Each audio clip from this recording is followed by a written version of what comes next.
Recording 63. You will hear a telephone conversation between two friends called Julie and Nick about cheap accommodation in the city of Darwin, Australia. First, you have some time to look at questions 1 to 6.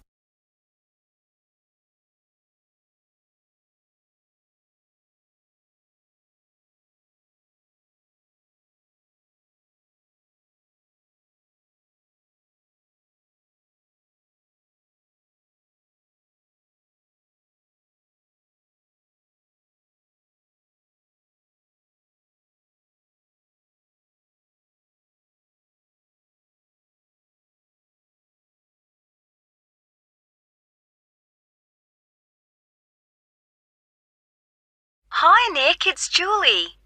Have you managed to find any information about accommodation in Darwin? Hi, I was just going to call you. I found some on the internet. There are quite a few hostels for backpackers there. The first possibility I found was a hostel called Top End Backpackers. Okay. It's pretty cheap. You can get a bed in a dormitory for $19 per person. Private rooms cost a bit more, but we'll be okay in dormitories, won't we? Sure. So, that hostel has parking, though that doesn't really matter to us, as we'll be using public transport. Yeah. Are there any reviews on the website from people who have been there? Well, yes. They aren't all that good, though. Some people said they didn't like the staff. They had an unfriendly attitude. That's quite unusual in a hostel. Usually all the staff are really welcoming. That's what I thought. People said they liked the pool and the fact that the rooms had air conditioning. But the problem with that was that it was very noisy, so they were kept awake. But it was too hot if they turned it off, so they had to put up with it. Someone told me there's another hostel called Gumtree something. Gumtree Lodge. It costs a bit more, $45 a person. What? Oh, no, that's for private rooms. It's $23.50 for the dorms. That's more like it. It looks to be in quite a good location. A bit out of town and quiet, but with good transport and quite near a beach. Has it got a pool? Yes, and its own gardens. The reviews for that one are mostly okay, except for one person who said they couldn't sleep because there were insects flying around in the dormitories. Not for me then.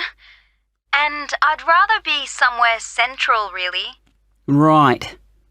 There's a place called Kangaroo Lodge. They've got dorms at $22, and it's downtown, near all the restaurants and clubs and everything. So that should suit you. And it doesn't close at night. So there's always someone on reception? That sounds good. The only criticism I saw was that the rooms were a bit messy and untidy because people just left their clothes and stuff all over the beds and the floor. Don't hostels usually have lockers in the bedrooms where you can leave your stuff? Yeah, they do usually, but apparently they don't here. Still, hostels are never particularly tidy places, so that doesn't bother me. And the same person said that the standard of cleanliness was pretty good, and especially the bathrooms.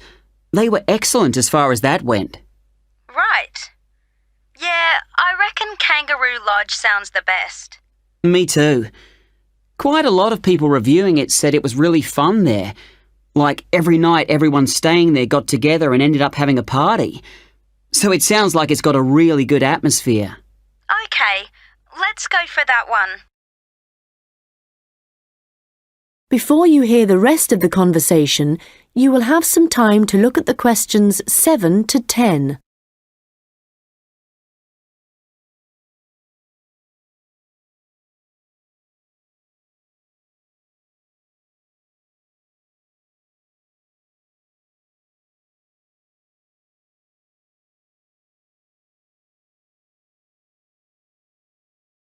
Now listen and answer questions 7 to 10. Did you get the address of Kangaroo Lodge? Yes, it's on Shadforth Lane. Can you spell that? Shadforth.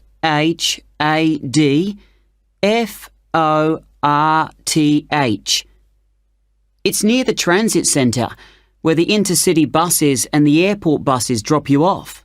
Cool. I'm really looking forward to this. I've never stayed in a hostel before. Do they provide bed linen, sheets and things? Yeah. And you can usually either bring your own towel or hire one there, but they don't usually provide those for free. Okay. And what happens about meals? Well, you don't have to pay extra for breakfast. It varies a lot in different places, but generally it's okay.